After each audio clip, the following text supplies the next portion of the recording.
WhatsApp guys, welcome back once again. So दोस्तों, आज की कहानी जो एक्सप्लेन करने जा रहे हैं उसका नाम है ब्रेवमिंट। तो समय चल रहा है 1989 का। जगह है पेंसिल्वानिया का एक छोटा सा टाउन, जहाँ पे हम ग्राहम नाम के आदमी को टाउन में घूमते हुए देखते हैं, जो अपनी पुरानी कार से चक्कर लगा रहा था किसी बच्चे की तलाश में।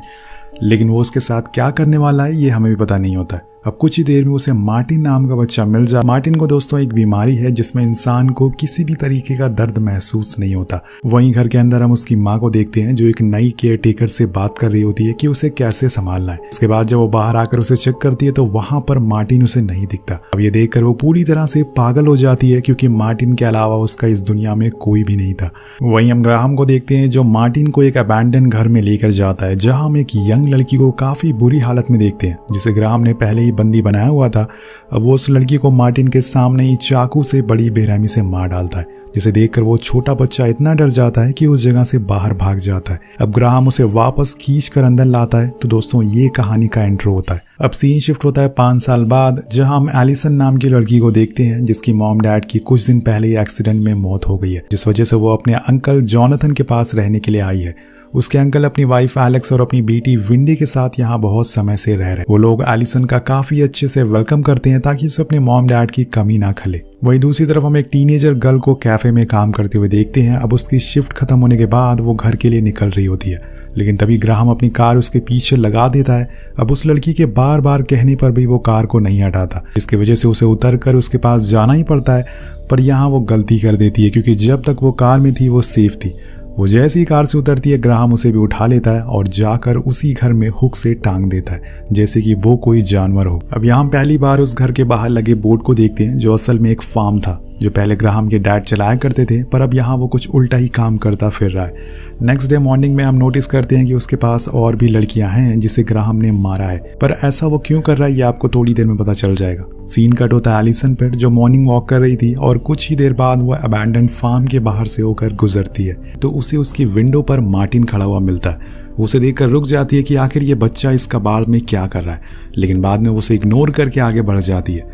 अब उसके जाने के बाद ग्राहम मार्टिन को हटा लेता है। दरअसल उसका ये हर रोज का रूटीन होता है, ताकि जो भी लोग यहाँ से गुजरे वो मार्टिन को देखकर रुक जाए और वो बड़ी ही आसानी से उसे अपना शिकार बना सके। अब मार्टिन को एक चारे की तरह वो इस्तेमाल कर रहा था। अब एलिसन वॉक करते हुए काफी दूर आ चुकी थी, तो हेडफोन के चक्कर में उसे पीछे आते हुए ट्रक का हॉर्न भी सुनाई नहीं देता, जिससे उसकी जान जाते जाते बचती है। अब अगली पल उसे दूर खड़ा सैम नाम का लड़का उसे देख लेता है, जो उसकी हेल्प के लिए उसके पास आता है। वो अपने घर से काफी दूर आ चुकी थी, तो सैम उसे लिफ्ट के लिए पूछता है। एलिसन पहले सोचती है कि अनजान से लिफ्ट क्यों लेना, पर थोड़ी देर बाद वो उसकी बाइक पर बैठ जाती है। अब रास्ते में उन दोनों में काफी बातें होती है, जिसमें वो अपने मॉम डैड के बारे में भी उसे बताती है कि कैसे उनका एक्सीडेंट हो गया था। यहाँ इन दोनों की दोस्ती हो जाती है और कुछ देर बाद उसका घर आ जाता है, तो एलिसन को ड्रॉप करके वहां से चला जाता है। लेकिन जॉनथन उसे सैम के साथ देख लेता है, जो कि उसे कुछ खास पसंद नहीं आता। दूसरी तरफ आज एक बार फिर ग्राहम मार्टिन के सामने एक लड़की को मार रहा था, पर वो डर के मारे वहां से भागकर एक रूम में छुप जाता है, जहां हम देखते हैं कि वहां के दीवारों पर बुल्स के स्केलेटन होते हैं, जो खुद ग्राहम ने लगाए हुए थे, क्योंकि उसे अपने ही बुल्स को मारना पसंद नहीं है। इसलिए उन्हें उनकी निशानी के लिए उनका कंकाल ही यहाँ पर लगा दिया। वो उनकी पूजा भी करता है और उनसे अकेले में बातें भी करता है। कुछ देर बाद वो आके मार्टिन को पकड़ लेता है और उसे बेसमेंट में बंद कर देता है, जो कि भागने की सजा होने वाली है। इसके बाद वो किचन में जाकर खुद के लिए चाय बनाता है और उसके हाथों में हम बहुत सारी चोटों के निशान भी देखते हैं, जो शायद लोगों को मारते हुए आए होंगे, या फिर ये सब उसके पास से जुड़ा हुआ है। या हम देखते हैं कि वो किसी साये से भी बात कर रहा है। अब कहानी आगे बढ़ती है। कुछ समय बाद एलिसन का स्कूल में एडमिशन हो जाता है, जो जॉनथन उसे ड्रॉप करने के लिए जाता है। बीच रास्ते में वो लोग उसी फार्म से होके गुजरते हैं। अब उसे देखकर एलिसन अपने अंकल से उसके बारे में पूछती है, तो वो बताते हैं कि ये सालों से बंद है, पर यहाँ एक ग्राहम नाम का आदमी रहता था जो मेरी ही एज का है, पर वो कभी स्कूल नहीं गया। उसके डैड पहले यहाँ फार्म चलाते थे, जिसमें उसे हर दिन मार काट देखनी पड़ती थी, जिसके बाद उसने खुद को हमेशा के लिए यहाँ कैद कर लिया। अब ये सुनकर एलिसन कहती है कि मैंने तो यहाँ कल एक बच्चे को भी देखा था। तो अंकल कहते हैं कि काफी अजीब है, इस घर के अंदर आज तक कोई नहीं गया। अब वो इसके आगे कुछ और पूछ पाती कि तब तक उनका स्कूल आ जाता है। वहाँ ग्राहम मार्टिन को बाहर निकालता है और उसे नहला धुलाकर नए कपड़े पहना देता है, पर इसी बीच उसे कहता है कि मुझे तुम्हारे चुप रहने से नफरत है, इतना सुकून से कैसे तुम रह लेते हो। और ये बोलकर वो उसे गले से लगा लेता है और फिर जाने को कहता है। ग्राहम मार्टिन को दोस्तों यहाँ पर खुद की बेटी की तरह रखना चाहता था, जैसे उसके डैड ने उसे रखा था। वो सारी चीजें उसके साथ कर रहा था, पर फर्क इतना है कि उसके डैड जानवरों को काटते थे और ये इंसानों को। वहाँ एलिसन का स्कूल ऑफ हो जाता है तो जॉनथन का वेट करती है, पर उसे आने में देर हो गई थी, जिस वजह से वो अकेले ही घर आने लगती है। और यहाँ पर ग्राहम को एक मौका मिल जाता है, वो कार से उसका पीछा करने लगता है। लेकिन कुछ देर बाद एलिसन को भी पता चल जाता है कि कोई उसका पीछा कर रहा है, तो वो उसे बहुत सुनाती है, जिससे वो इस बारी वहाँ से चला जाता है। और कुछ ही दूरी पे उसे सैम मिल जाता है जो कार को ठीक कर रहा था, जिसके साथ वो बातें करने लगती है। लेकिन तभी सैम के डैड व्हील चेयर से गिर जाते हैं, जिसे देखने वो दोनों घर के अंदर जाते हैं। लेकिन दोस्तों वहाँ उसके डैड का बिहेवियर थोड़ा अजीब होता है, जिसे देखते हुए एलिसन घर से निकल जाती है। अब बीच में उसे एक बार फिर से वही फार्म दिखता है, लेकिन इस बारी वहाँ मार्टिन नहीं बल्कि ग्राहम खुद खड़ा हुआ था, जो एलिसन को बहुत ही अजीब तरीके से देख रहा होता है। अब वो उसे इग्नोर करके घर आ जाती है। अब सीन शिफ्ट होता है मार्टिन पर, जिसके सामने वही लड़की थी जिसे ग्राहम ने हुक किया हुआ था। वो उसकी तरफ चाकू लेके बढ़ता है, पर उसे भीख मांगती है कि उसे छुड़ा दे। अब मार्टिन सिर्फ 10 साल का था, किसी को तकलीफ में देखकर हर कोई उसकी हेल्प करना चाहेगा, तो यहाँ वो भी ऐसे ही करता है। वो उसे आज़ाद कर देता है और दूसरे रूम में बैठा ग्राहम एक बुक में कुछ लिख रहा होता है, जिसके बाद वो अपने पीछे लगे बुल हेड से कहता है कि अगर तुम चाहते तो ये सब रोक सकते थे, लेकिन तुमने ऐसा नहीं किया, तुमने मुझे नहीं रोका। तभी उसे कुछ आवाज़ें सुनाई देती है, तो वो चेक करने जाता है। वहाँ पर वो लड़की नहीं थी, वो बाहर जाने का रास्ता ढूंढ रही थी। लेकिन दोस्तों ये फार्म एक भूल भुलैया जैसा होता है, घुमा फिरा के वो लड़की एक ही जगह आकर अटक जाती है और इसी बीच वहाँ ग्राहम भी आ जाता है, जिसे देखकर वो छुप जाती है। पर एट द एंड ग्राहम उसे देख लेता है और फिर वो वहाँ लगे हुक से उसके पैरों पर आर पार कर देता है और आधी जान तो उसकी वहीं निकल जाती है। अब यहाँ वो सारी हदें पार कर देता है। वो उसकी चेन को ले जाकर जलते हुए बर्नर में डाल देता है, जिससे वो लड़की जिंदा ही जलना शुरू हो जाती है। बाहर आकर वो मार्टिन का गला पकड़ लेता है और कहता है कि तुम्हारी वजह से ऐसा हुआ है, अपनी हमदर्दी को दफन कर दो और मजबूत बनो, तुम्हें दुनिया से लड़ना होगा। इसके बाद वो ऊपर जाता है जहाँ पे एक लाश पड़ी हुई थी जिसके ऊपर कपड़ा था। वो उसे कहता है कि ये सब तुम्हारी वजह से हो रहा है, और तभी वो लाश हिलने लगती है, जिससे वो डर जाता है और वहां से चला जाता है। हो सकता है दोस्तों कि ये लाश उसके डैड की हो और उन्होंने ही उसे ऐसा बना दिया हो बचपन में, जिसके बाद उसने अपने ही डैड को मार दिया और उनकी लाश को यहाँ रख लिया। ये आदमी कुछ भी कर सकता है, पर रुकिए, कहानी ये खत्म नहीं होने वाली, आगे कुछ बहुत ही बड़ा होने वाला है। दूसरी ओर सैम एलिसन को डेट पर लेके जाता है, जिसके बाद वो दोनों थोड़ा क्लोज आने की कोशिश करते हैं। लेकिन तभी वहां पर जॉनथन आकर एलिसन को ले जाता है। उसे कार में ही बहुत सुनाता है कि तुम्हारे डैड ने तुम्हें लेके बहुत बड़े बड़े सपने देखे थे जिन्हें तुम्हें पूरे करने हैं, लेकिन इन सब फालतू के चक्कर में तुम मत पड़ो, वो लड़का तुम्हारे लिए काबिल नहीं है। लेकिन ये बातें एलिसन को कुछ खास पसंद नहीं आती, इसलिए वो कुछ जवाब नहीं देती। इसके बाद हम देखते हैं कि ग्राहम आज एक बूढ़ी औरत को लेकर आया है। वो इस बारी मार्टिन को कहता है कि तुम इसे मारो, ये कमजोर है। तो वो चाकू नहीं पकड़ता, तो वो उसे औरत के पैर पकड़ने को बोलता है, जिसके बाद ग्राहम खुद उसे मार डालता है। अब वो मार्टिन का मुंह धुलने के लिए उसे वॉशरूम में ले जाता है, तो वहां पर ग्राहम को फिर से एक साया दिखता है, जिसे देखकर वो फिर गुस्सा हो जाता है और कहता है कि ये मेरा घर है, मुझे डराओ मत, यहाँ से निकल जाओ। तो ग्राहम दोस्तों दिमाग से पागल हो चुका है, उसे अजीब अजीब चीजें दिखती हैं, साएं दिखती हैं।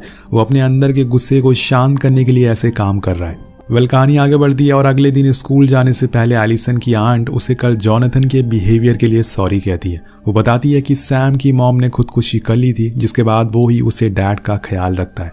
अब ये सुनकर एलिसन को बहुत बुरा लगता है, तो वो वॉक पे जाने के समय उससे मिलने जाती है, जहाँ पे वो कल के लिए सैम से माफ़ी मांगती है और उसकी मॉम के बारे में भी बातें करती है। लेकिन तभी उसके डैड वहाँ पहुँच जाते हैं और चिल्लाने लगते हैं और कहते हैं कि तुम मेरी वाइफ के बारे में ऐसा कैसे बोल सकती हो। अब उसके बारे में वो बुरा भला कहने लगते हैं, जिसकी वजह से वो रोते हुए वहाँ बाहर आ जाती है। तो दोस्तों यहाँ पर सैम के डैड थोड़ा मेंटली बीमार हो चुके हैं। जब से सैम की मॉम गई है उन्हें काफ़ी धक्का लगा है। कहानी आगे बढ़ती है और घर आते समय एलिसन को वो फार्म दोबारा दिखता है, जिसकी खिड़की पर इस बार मार्टिन खड़ा हुआ था। एलिसन इस बार खुद को रोक नहीं पाती और उस घर के अंदर घुसने का सोच लेती है, लेकिन तभी ग्राहम की कार बाहर आते हुए उसे दिख जाती है, तो एक जगह छुप जाती है और उसके जाने के बाद वो धीरे धीरे अंदर जाने लगती है। अंदर जाने पे उसे बहुत ही अजीब चीजें देखने को मिलती है, जैसे कि कुछ ग्लासेस में खून रखे हुए हैं, तो बहुत सारे हुक्स थे, एक बुक थी जिसपे बहुत सी लड़कियों की फोटोज बनी थी जो कि कई सालों से मिसिंग हो चुकी हैं। उसमें उन लड़कियों की कुछ चीजें भी मिलती है, जैसे कि उनकी लॉकेट, उनके बाल, उनकी रिंग।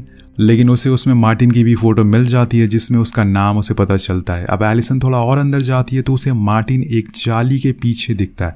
वो उसकी मदद के लिए थोड़ा आगे बढ़ती है और अंदर जाती है और देखते ही देखते वो उस जगह पर चली जाती है जहाँ पे पिछली बारी ग्राहम ने उस औरत को मारा था। वो मार्टिन को बाहर आने को कहती है, पर इसी दौरान ग्राहम पीछे से आकर उसे पकड़ लेता है और एक रॉड से मारकर बेहोश कर देता है। जिसके बाद वो मार्टिन से कहता है कि गुड वर्क बेटा, अब यहाँ भी एलिसन के साथ वही सब होगा जो लड़कियों के साथ होता था। अब वो एलिसन को हुक में लटका देता है। यहाँ उसे कुछ समझ नहीं आ रहा था कि असल में हो क्या रहा है। वहीं उसके अंकल आंट को अब उसकी फिक्र होने लगी थी कि आखिर एलिसन अभी तक घर क्यों नहीं आई।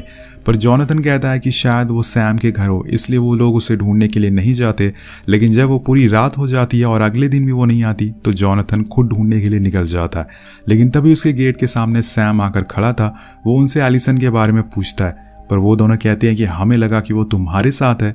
तो वो कहता है कि नहीं, हमारी कल रात लड़ाई हो गई थी और वो वहां से चली गई थी। अब यहाँ जोनाथन को गुस्सा आने लगता है तो वो सैम को धक्का देकर खुद कार लेके निकल जाता है। पर काफी दूर चलने के बाद उसे वो कहीं नहीं दिखती और उसी दौरान उसके दिमाग में वो फार्म वाली बात आती है जिसके बारे में एलिसन उसे कई बार पूछा करती थी। तो उसे लगता है कि शायद वो उस बच्चे के लिए अंदर गई हो जिसके बारे में वो बातें कर रही थी। इसलिए वो फौरन ग्राहम के घर जाता है और एलिसन से उसके बारे में पूछने लगता है। अब उसकी आवाज सुन के एलिसन अंदर से चिल्लाने लगती है, पर वो उसके मुंह पर पट्टी बांध देता और खिड़की से जोनाथन से कहता है कि यहाँ कोई नहीं है, तुम यहाँ से चले जाओ। लेकिन वो अंदर जाकर चेक करना चाहता था। इसी बीच एलिसन की पट्टी खुल जाती है और वो जोर जोर से चिल्लाती है, अंकल मैं यहाँ पर हूँ। अब जोनाथन को शक हो जाता है, लेकिन वो अंदर आए उससे पहले ही ग्राहम उसे शूट कर देता है और उसे जान से मार देता है। और जिसके बाद अंदर आकर वो एलिसन को बहुत मारता है और उसे घसीटते हुए ले जाकर एक फ्रीजिंग रूम में बंद कर देता है। वहीं बाहर सैम अब एलिसन को ढूंढने के लिए निकल पड़ा था। अब बीच में उसे अंकल जोनाथन की कार मिलती है जो ग्राहम के घर के बाहर खड़ी थी। तो उसे लगता है कि शायद वो यहीं पर हो। अब वो भी उस घर के अंदर जाने लगता है, पर इस बार ही उसे ग्राहम देख लेता है। वो अंदर जाता है। वहीं नीचे फ्रीजर में एलिसन को अब ठंड लगना शुरू हो जाती है, पर उसे ज्यादा देर उसे वहां रखी हुई अजीब सी चीजों से डर लग रहा था। वहां पे कुछ लोगों के शरीर के टुकड़े मौजूद थे और एक तो लड़की की लाश पड़ी हुई थी जो खराब ना हो इसलिए उसे वहां रखा गया था। ये सारी चीजें देखकर वो बहुत डर जाती है। लेकिन तब तक नीचे सैम आ चुका था जो कुछ ही देर में वो उस रूम तक और एलिसन को भी देख लेता है। वो फौरन लॉक को खोलने की कोशिश करता है, लेकिन उसके पीछे ग्राहम खड़ा हुआ था जो कि एक कुल्हाड़ी से उसे वहीं मार डालता है। तो बेचारे प्यार के चक्कर में यहाँ पर इसकी भी जान चली गई। अब इन सब के बाद ग्राहम में और ज्यादा पागलपन होना शुरू हो जाता है। जैसे वो ये सब नहीं करना चाहता पर फिर भी कोई उससे ये सब करवा रहा है। वो रूम में जाकर उसी बुल हेड से बातें करने लगता है कि तुम ऐसा क्यों कर रहे हो, मुझे उसकी जरूरत है। इसके बाद वो स्कल को तोड़ देता है, लेकिन हकीकत में नहीं बल्कि इमेजिनेशन में। इसके बाद वो मार्टिन के पास जाता है और गुस्से में उसके हाथों में चाकू घुसा देता है। अब उसे दर्द तो महसूस होता नहीं, इसलिए वो कुछ खास रिएक्ट नहीं करता।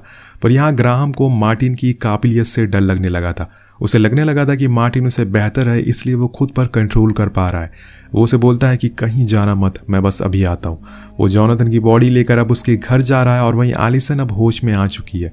वो एक पतली सी रॉड की मदद से टूटे हुए लॉक को खोल लेती है और बाहर आ जाती है। वहां उसे मार्टिन दिखता है। वो फौरन उसके हाथ से चाकू निकालती है और बाहर लेकर भागने लगती है। अब फ्रंट गेट पर एक बुल का स्कल लगा हुआ था जिसे देखकर वो मार्टिन से कहती है कि तुम इसे डर रहे हो ना, लो मैंने इसे गिरा दिया। वो उसे धक्का मारकर अपने घर की तरफ बढ़ने लगती है। वहीं दूसरी तरफ ग्राहम अब आंट के पास पहुंच चुका था। उन्हें लग रहा था कि शायद जोनाथन उनके डोर पर आया हुआ है और इसीलिए वो गेट को खोल देती है। लेकिन वो तो ग्राहम था जो कि उसे देखते ही उसके पेट में चाकू मार देता है और फिर बाहर से लाकर जोनाथन की बॉडी उसके साइड में लेटा देता है। अब दोनों साथ में मरेंगे आराम से। इसके बाद वो ऊपर वेंडी के रूम में जाता है, पर उसे वो कहती है कि मेरे डॉग को कुछ मत करना। अब ये सुनकर वो थोड़ा इमोशनल हो जाता है और डिसाइड करता है कि वेंडी को नहीं मारे बल्कि वो उसे मार्टिन के साथ ही रखेगा। अब बाहर से एलिसन देख लेती है कि ग्राहम घर के अंदर ही है, इसलिए वो सबसे पहले आंट के पास जाती है जो उससे कहती है कि जाकर वेंडी को बचाओ, वो ऊपर है। तो वो फौरन ऊपर जाती है और ग्राहम के पीठ में चाकू घुसा देती है जिससे वो जख्मी होकर वहां से भाग जाता है। तो अब इनके पूरे घर में आग लग चुकी थी जिसकी वजह से एलिसन को 911 में कॉल लगाना पड़ता है। पर कुछ बोलने से पहले उसके पीठ में कोई चाकू घुसा देता है। तो गेस करिए दोस्तों ये कौन था? जी हाँ, ये कोई और नहीं बल्कि मार्टिन होता है। वो बड़ी ही बेरहमी से उसे मार डालता है। अब ग्राहम के साथ रहते हुए मार्टिन को भी हिंसा पसंद आने लगी थी। सीन कट होता है ग्राहम पे जो जाकर अपने डैड की लाश से बात कर रहा होता है कि अब मुझे पता चल रहा है कि वो क्यों भागते थे और धोखा खाना किसे कहते हैं। तभी पीछे से मार्टिन आकर उसका भी काम तमाम कर देता है। अब नेक्स्ट डे जब पुलिस जोनाथन के घर पहुंचती है तो वो पूरी तरह से जल चुका था। कोई भी नहीं बचा था सिवाय उसके डॉग के। दूसरी तरफ सैम के डैड उसी घर में लॉक हो चुके थे। उन्हें लग रहा था कि शायद उनका बेटा वापस आकर उन्हें बाहर निकालेगा, लेकिन वो कभी वापस नहीं आने वाला है। यहाँ पर एक नए चैप्टर की शुरुआत हो चुकी थी, मार्टिन चैप्टर।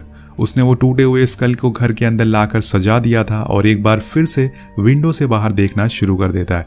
यानी कि ये साइकिल नहीं रुकने वाली है। जो काम ग्राहम ने शुरू किया था वो मार्टी ने आगे बढ़ाया और इसी के साथ ये कहानी खत्म हो जाती है। तो आपको कहानी कैसे लगी नीचे कमेंट करके जरूर बताएगा। इस वीडियो पे एम करते हैं 400 कमेंट का, कमेंट जरूर करेगा। मिलते हैं आपसे अगली वीडियो में। Peace out.